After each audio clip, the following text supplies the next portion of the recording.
네, 중국이 미국의 첨단 산업 기술력을 맹추격하고 있습니다. 그러면서 한때는 중국 기술주에 투자자들이 몰리기도 했는데요. 현재는 미국과 중국이 서로 합의 내용을 미이행하고 있다며 대립하고 있습니다. 현 상황 자세히 어떤지 알아보겠습니다. 중국경제금융연구소 전병소 수장 모셨습니다. 어서 오세요. 안녕하세요.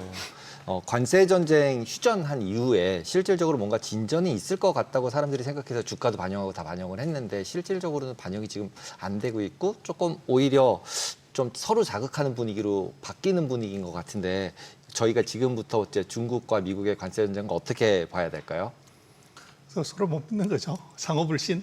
상호불신. 그래서 못 믿는 이거는 거예요. 이제 1차 때 2018년에 협상하는 거 보면 협상하고 나서 3번 서로가 이제 안 믿었거든요. 네. 그래서 이번 아직 이제 첫 번째 타임이기 때문에 이게 서로 못 믿는 게 하나 있고 두 번째는 기싸움이 있습니다. 그래서 아직 뭐 트럼프 대통령 시작한 지가 뭐 4개월 안 됐기 때문에 서로가 이제 밀릴 수 없다고 하는 것이 있어서 이제 뭐 서로 빨리 전화 안 하는 사람이 이게 이기는 거다. 뭐 이런 게 있는데 또 근본적인 문제를 보면은 결국은 뒷심이 있어야 되는데요. 뒷심은 경제의 상황이 어떠냐가 중요한 것 같아요. 그래서 트럼프 대통령 같은 경우는 지지율도 툭툭 떨어지고 그리고 이게 뭐 1분기 GDP 마이너스 나오고 그러다 보니까 뭔가 협상을 해야 될 필요성이 생겼고 중국도 뭐 버티기는 하지만 이게 최근에 나온 PMI 같은 경우를 보면은 이게 이제 50 밑으로 내려갔어요. 그래서 네. 이제 둘이서 서로 합의할 만한 그런 계기는 됐다. 그렇게 볼 수 있을 것 같아요. 네.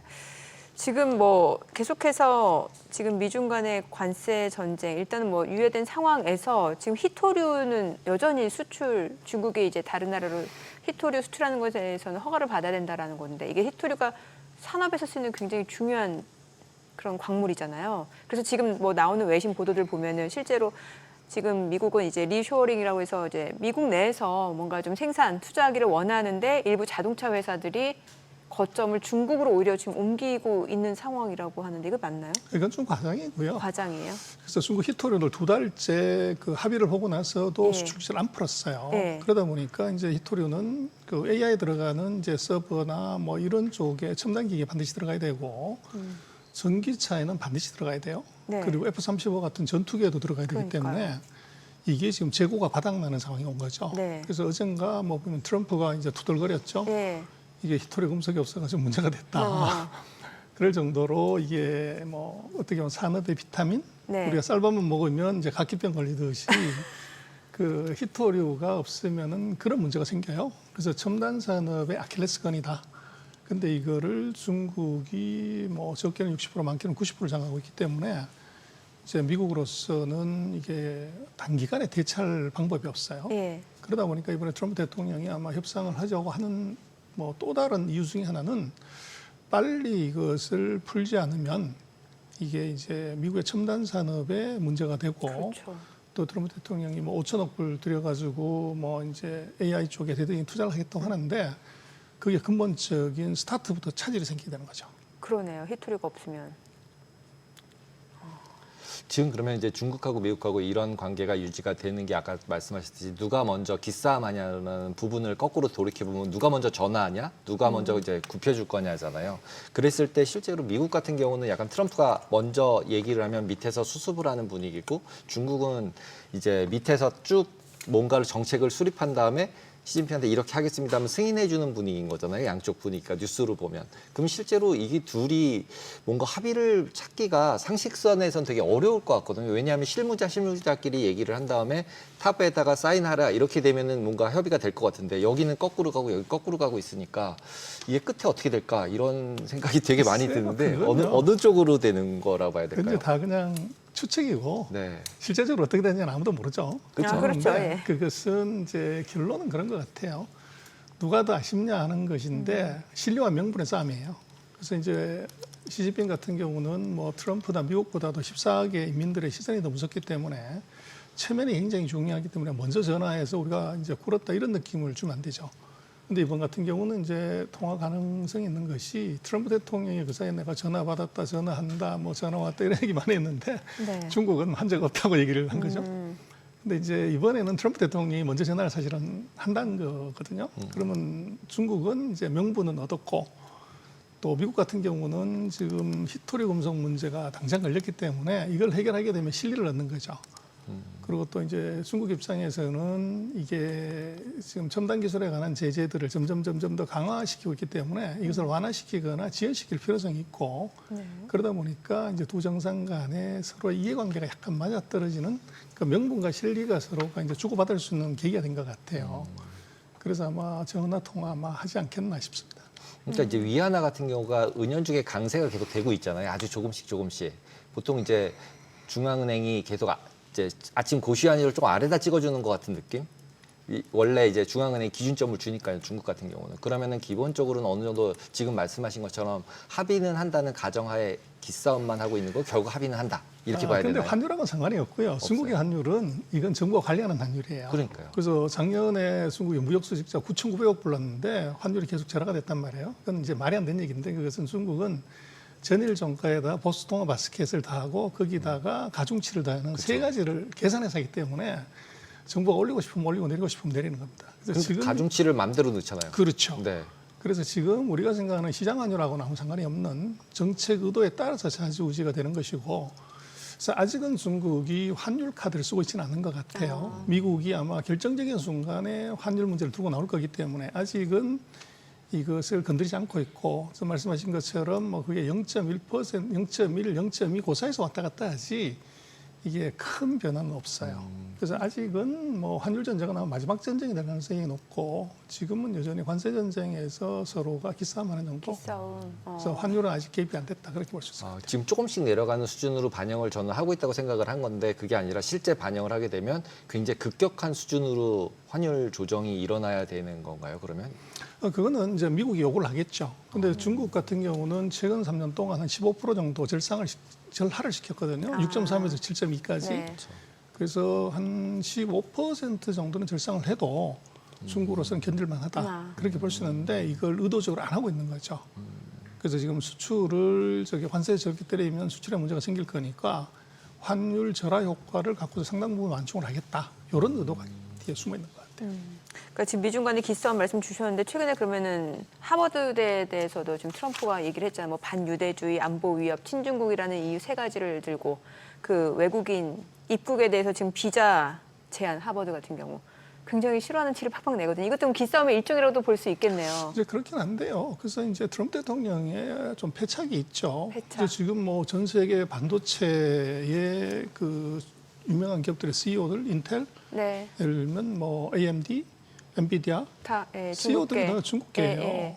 그래서 이 사람들이 이제 세계 반도체, 미국 반도체 엄청난 기여를 하는데 그걸 완전히 잘라버리겠다. 이런 것은 이민의 나라 미국이 그러면 이제 더 이상의 천재들의 집합소가 될 가능성이 없는 거죠. 그것은 뭐 패착이고 거기에 이제 너무 감정적인 이제 대응.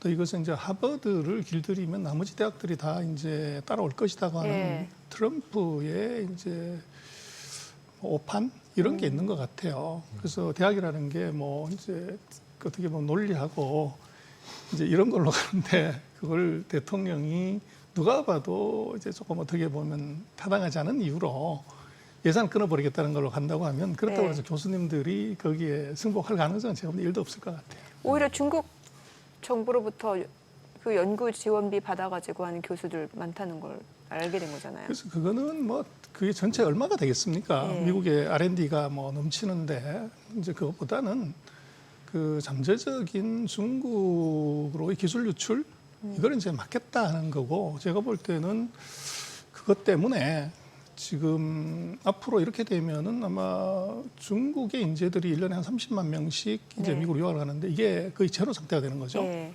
그렇게 되면 이제 중국 안에 그 인재들이 이제 다시 모이게 되는 그런 현상이 있을 수 있을 것 같고 또 한국으로도 아마 이제 미국으로 유학을 못 가게 되면 그 중국인들의 한국 유학이 이제 대거 일어날 가능성, 이제 석사 박사의 그런 가능성이 있어 보여요. 근데 한국 대학보다 중국 대학들이 훨씬 랭킹이 좋고 연구도 더 잘하는 거 아닌가요? 그래서 이제 그건 분야별로 다르죠. 그래서 이제 중국이 한국 같은 경우에 보면은 뭐 MBA 같은데 우리는 잘 안 오지만 요즘 뭐 취직이 안 되니까 의료 경영, 관광 경영, 또 문화 예술 경영 이런 데들은 뭐 중국 학생들의 수요가 굉장히 많죠. 그럼 K 컨텐츠 같이 문화 쪽은 오히려 올 수 있는데 기술 같은 AI, 특히 이제 AI가 지금 포커스니까 AI 관련해서는 실질적으로 글로벌하게 봤을 때도 중국에 있는 대학들이 이미 탑 랭크 10 안에 다 들어가 그래서 버린 AI는 상태라서 뭐 누가 뭐라고 해도 미국하고 중국이 다 잡고 있고 네. 네. 지금 AI 랭킹 탑 10 대학 중에서 7개 대학이 중국이에요. 그러니까요. 그래서 뭐 AI를 갖고 한국에 요구한다 그것 말고 우리는 전자공학이나 뭐 기계공학 뭐 이런 부분에 이제 중국이 필요로 하는 전문 분야에 우리 수준이 굉장히 높죠. 그래서 중국은 아직 그런 분야에서 좀 떨어지니까 뭐 그럴 수 있는 가능성이 충분히. 그래서 저 하버드를 좀 이렇게 막 쪼였던 게 제가 생각했을 때는 네. 왜 저러나 싶었거든요. 왜냐하면 중국이 이미 다 랭크가 올라왔고 아. 그런데 이걸 또 못 가게 하고 못 오게 하면 자기가 더 손해일 것 같은데 왜 저러고 있을까 이런 생각이 들었거든요. 약간. 그래서 이제 뭐 CEO 판단이 뭐 항상 맞을 수 없잖아요. 대통령의 판단도 판단이. 마찬가지고. 근데 최근 뭐 시진핑 그 트럼프 대통령이 취임 이후에 한 많은 결정 중에서 그 미국이나 세계로부터 박수받는 정책이 거의 없었던 것 같아요. 지금 그래서 거의 그게 없다. 이제 어떻게 보면 뭐 한번 그 뭐 길이 조금 이상하게 들어가면 계속적으로 네. 악수를 드는 그런 상황이 벌어진 게 아닌가 싶습니다. 그러면 지금 투자 관점에서 보면은 지금 이제 중국 같은 경우는 어쨌건 지금 패스트 팔로워 입장에서 지금 바싹 맹추격을 하고 있는 상황인데 화웨이 같은 경우도 지금 생각 이상으로 굉장히 그 기술력이 인정받았다고 하는데 어느 정도예요 지금?